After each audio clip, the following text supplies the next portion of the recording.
Koloff, no, Ivan Koloff? not Ivan Koloff, it was Ivan. Nichols? No, this is older than that.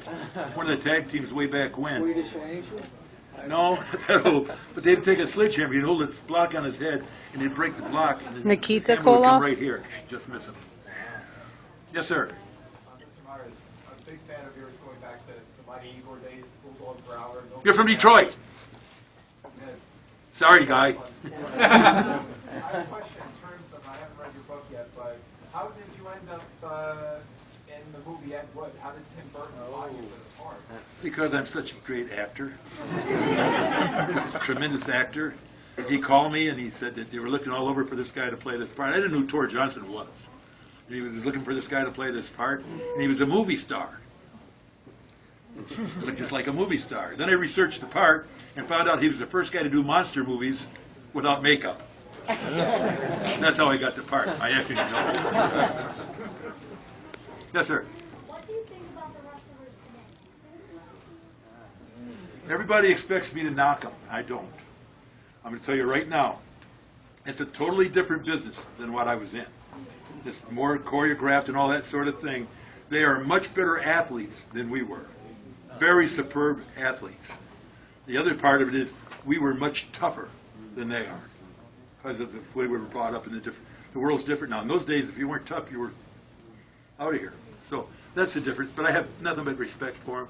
And they're making a lot of money now, and I'm thankful for that.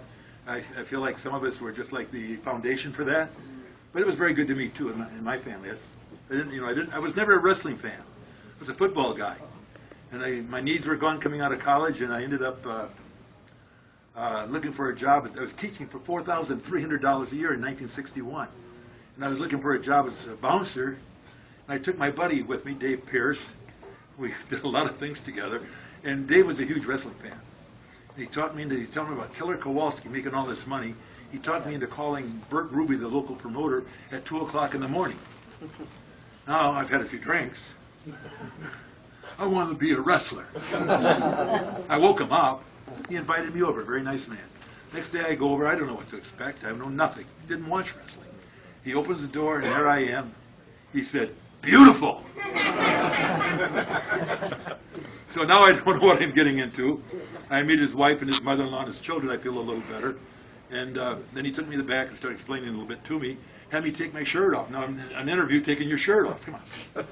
But he saw the hair and the bulk and everything. He got excited again. And that's kind of my first take on wrestling. Then they told me that I was going to have to go to Windsor, Ontario from Detroit through the tunnel. And I come home. We don't have any money. I tell my wife, I'm going to be a wrestler. Looked at me kind of like, yeah. I said, yeah, and I got to go through the tunnel to a church basement in Windsor, Ontario on Church Street, and they're going to teach me to be a pro wrestler. She said, now remember, the tolls back then for the tunnel from Windsor to Detroit was 25 cents.